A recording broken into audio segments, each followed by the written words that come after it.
منہ ڈھانپ کر جا، کسی کو علم نہیں ہونا چاہیے کہ تو آئی تھی۔ اسلام آباد پہنچتے ہی مجھے فون کرنا اور اپنا خیال رکھنا، تیری ماں مجبور ہے اس وقت، بس اسی لیے تیرا ساتھ نہیں دے سکتی۔ ان کے لرزتے ہوئے آنسو ہانیہ کی روح کو تڑپا رہے تھے۔ وہ اپنی ماں کے گلے رکھ کر الوداع لیتی ہے۔ راستے میں اسے اوکاشا کے پیسے لوٹانے کا خیال آتا ہے۔ وہ ٹیکسی ڈرائیور سے کہہ کر اوکاشا کے ہوٹل کی جانب گاڑی مڑوا لیتی ہے۔ سوری میم، آپ سر سے بغیر اپائنٹمنٹ کے نہیں مل سکتے۔ ریسیپشن پر بیٹھی ہوئی لڑکی اسے صاف انکار کر دیتی ہے۔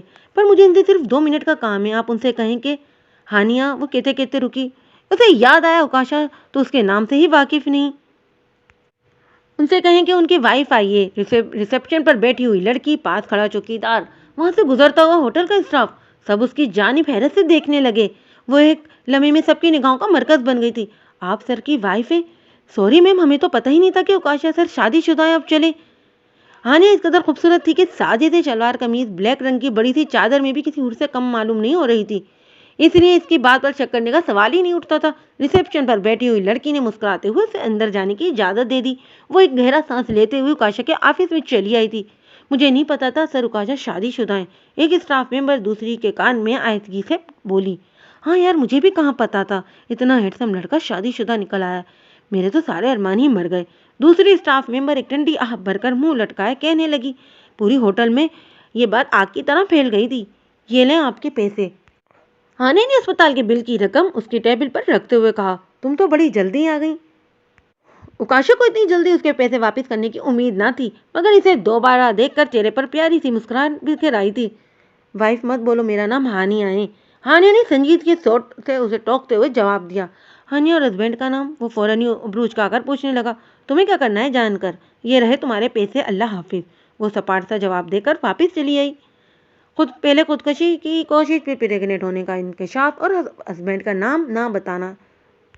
کافی انٹرسٹنگ پرسنالٹی ہے اوکاشا، وہ ایک بچے کی ماں بننے والی ہے۔ وہ خود کو یاد دلا رہا تھا کہ ہانیہ ایک پریگننٹ عورت ہے، اس لیے روک لے اپنے دل کو اس میں انٹرسٹ لینے سے۔ تو کیا شوہر تو مر چکا ہے؟ آخری جملہ ادا کرتے ہوئے اس کے چہرے پر شوقی جھلک رہی تھی۔ ہیلو، ہانیہ کے کمرے سے نکلتے ہی اوکاشا کا سیل رنگ ہوا تھا۔ کمینے کتے سالے، تو نے شادی کر لی اور مجھے بتایا بھی نہیں۔ روہن کے کہتے ہی اوکاشا کے کان کھڑے ہوئے تھے۔ کیا؟ کس نے کہا تجھ سے؟ اوکاشا حیرت سے پوچھ رہا تھا۔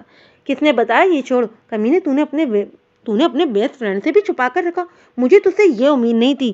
اور روحان کا دماغ پوری طرح گھوما ہوا تھا۔ وہ شکتاً کہنے لگا، ہائے، میں نے شادی جیسی مقدس سنت ادا کر دی اور مجھے ہی نہیں خبر۔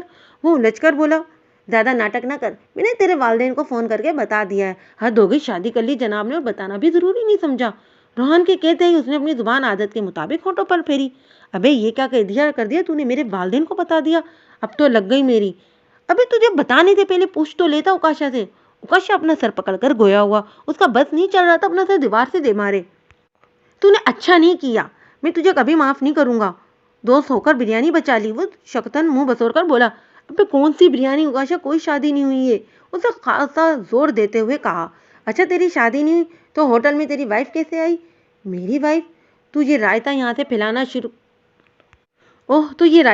پھیلنا شروع ہوا ہے اوکاشا، تیرا تو نیکی کرنا بھی بھاری پڑ گیا۔ وہ خود کو ملامت کرتے ہوئے بولا۔ بڑی مشکل سے اور روحان کو اس بات پر قائل کیا کہ وہ لڑکی اس کی وائف نہیں، اور روحان کا فون رکھتے ہی اوکاشا کے ڈیڈ کی کال آنے لگی۔ یہ کیا کر دیا اوکاشا تو نے؟ انہوں نے تو اب سچی میں تیری شادی کرا دینی ہے۔ ہانیہ میڈم، یہ کیا کیا تم نے؟ وہ بالوں میں انگلیاں ڈالتے ہوئے پریشان ہو کر گویا ہوا۔ ہانیہ بیچارے اوکاشا کی پوری زندگی کو اپنے گرد گھما کر، گویا ہلا کر، اوکاشا کی زبان میں کہو تو رائتا پھیلا کر غائب ہو گئی تھی۔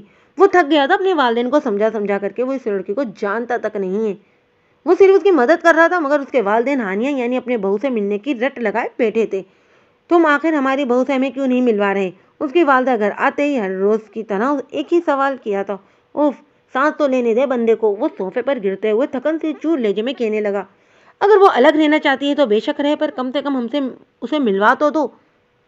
ظاہرہ بیگم اس کے پاس آ کر لچکدار آواز میں گویا ہوئی، ارے میری ماں، کتنی بار کہوں، وہ تمہاری بہو نہیں ہے۔ جب اوکاشا کی اس سے شادی ہو جائے گی تب بنے گی وہ تمہاری بہو۔ وہ جھنجھلا کر کہتا ہوا کھڑا ہو گیا تھا۔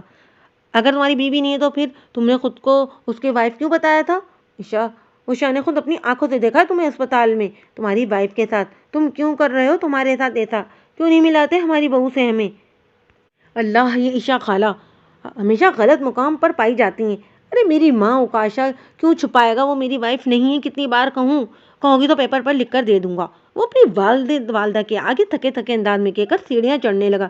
تو پھر ٹھیک ہے، تم شادی کر کے یہ قصہ ختم کر دو۔ ان کی بات سن کر قدم خود بخود رکے تھے۔ وہ ایک لمحے کے لیے پورے لاؤنج میں خاموشی چھا گئی تھی۔ شادی کا نام سنتے ہی اس کی آنکھوں کے آگے ہانیہ کا خوبصورت سراپا لے رہا تھا۔ شادی نہیں، ابھی میرا کوئی ارادہ نہیں۔ آپ چھوٹی کی کرا دیں، اچھا ہے، گھر میں کچھ رونق لگ جائے گی۔ وہ مسکرا کر انکار کرتے ہوئے اپنے کمرے کی جانب بڑھ گیا تھا۔ اوکاشا نے ہانیہ کو ڈھونڈنے کی بہت کوشش کی۔ اس چکر میں وہ دو ایک بار ہانیہ کے گھر بھی گیا، لیکن اس کی والدہ نے صاف انکار کر دیا کہ وہ کسی ہانیہ کو نہیں جانتی اور وہ دوبارہ یہاں نہ آئے۔ وہ دن رات سست سی پڑی رہتی، اب تو اس کی آنکھیں بھی سوکھ گئی تھیں رو رو کر۔ ردا بیگم نے اپنی چھوٹی بہن کو بھیج دیا تھا ہانیہ کے ساتھ رہنے کے لیے۔ وہ دن بدن کمزور سے کمزور تر ہوتی جا رہی تھی۔ اس بیچاری مظلوم لڑکی کو نہ دن کی خبر تھی نہ رات کی۔ جائے نماز پر اکثر گھنٹوں بیٹھ کر ہر روز ایک ہی دعا کرتی کہ اسے موت آ جائے اور اس گناہ بھری زندگی کا اختتام ہو۔ ہر روز ایک بار ندیم کو ضرور کال کرتی۔ اس کے دل میں ابھی بھی کہیں نہ کہیں ایک ہلکی سی امید موجود تھی کہ شاید ندیم آ جائے اور اس بچے کو اپنا نام دے دے، معاشرے میں اسے گالی بننے سے بچا لے اور سب سے بڑھ کر کے اسے بچا لے لمحہ لمحہ اذیت بھری زندگی سے۔ اس کی خالہ کو بہت ترس آتا تھا اس کی غم سے نڈال حالت دیکھ کر، مگر وہ دل براشتہ لڑکی خود پر ذرا ترس نہ کھاتی تھی۔ کبھی کبھی بیٹھے بیٹھے روتے روتے اپنے پیٹ پر ہاتھ رکھ کر دعا کرنے لگتی کہ اسے موت آ جائے یا یہ پیدا ہوتے ہی مر جائے اور نہ معاشرہ اسے جینے نہیں دے گا۔ جس کے بعد بیچاری ننھی تھی جان کی تو کوئی خطا بھی نہیں تھی، غلطی اس دھوکے باز ندیم اور میری ہے، تو سزا بھی ہمیں ملے، اس ننھی تھی جان کو نہیں۔ دن ایسے ہی پرسوز انداز میں گزر جاتے، یہاں تک کہ 2 مہینے بعد جب بچہ صرف 7 ماہ کا ہوا تھا اس کی ولادت ہو گئی۔ آس پاس کے لوگوں کو خالہ نے یہی بتایا تھا کہ ہانیہ ایک بیوہ ہے۔ امی جان کہاں لے جا رہی ہیں اسے؟ اپنا بیٹا دیکھتے ہی اس نے رونا شروع کر دیا تھا۔ اس کی خالہ نے ہسپتال میں بچے کے باپ کا نام ندیم ہی لکھوایا تھا۔ وہ دونوں دن رات کی تاریکی میں ہانیہ کو بچہ سمیت گھر لے آئی تھیں۔ جب وہ ننھا سا بچہ سو رہا تھا تو ردا بیگم نے اسے گود میں بھر لیا اور خود کالی چادر میں منہ ڈھانپ کر باہر کی جانب چل دیں۔ اسی لمحے ہانیہ کی آنکھ کھل گئی۔ وہ ماں کو اپنا بچہ لے جاتا دیکھ کر پریشان ہو کر پوچھنے لگی، تم سو جاؤ اور آج سے یہ سمجھ لو کہ تمہارا کوئی بچہ ہوا ہی نہیں۔ وہ انتہائی سخت الفاظ میں اتنی آسانی سے ادا کر گئی کہ ہانیہ حیرت سے ان کا چہرہ دیکھنے لگی۔ یہ کیا بول رہی ہیں آپ؟ امی جان میرا بیٹا واپس کر دیں، اس ننھی سی جان پر رحم کریں۔ وہ فوراً اٹھ کر بیٹھتے ہوئے احتجاج بلند کرنے لگی۔ اس کی خالہ بھی کمرے میں آ گئی تھی اس کا احتجاج سن کر۔ پاگل مت بنو ہانیہ، یہ تمہارا بیٹا نہیں ہے، یہ اس کمینے دھوکے باز ندیم کا بیٹا ہے، اس کا گناہ ہے یہ، تم بھلا کیوں اسے پالنے لگی؟ اس کی خالہ سمجھانے والے انداز میں کہہ کر اس کے سر پر ہاتھ رکھ کر حوصلہ دینے لگی۔ یہ کیا کہہ رہی ہیں آپ؟ یہ بچہ ہے، اسے نہیں علم کہ یہ کس کا دھوکہ ہے یا گناہ، یہ ہے کہ کسی کی پاکیزہ اولاد۔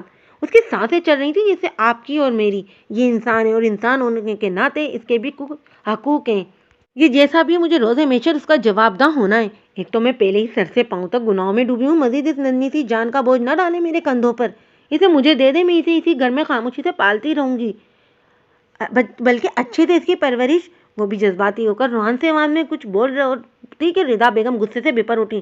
چپ ہو جاؤ، دماغ خراب ہو گیا کیا تمہارا؟ تمہیں اندازہ بھی نہیں ہے تمہارے خاطر کتنی مشکل سے اس راز کو سب سے چھپا رہی ہوں۔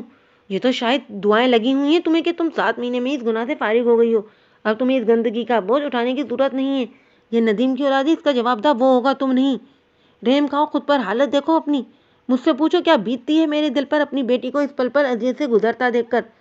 تم وہی کرو گی اب جو میں کہوں گی، اور اب خاموش ہو کر سو جاؤ اور اس ایک بھیانک خواب کی طرح گما کر کے بھول جاؤ، یہی سب کے لیے بہتر ہے۔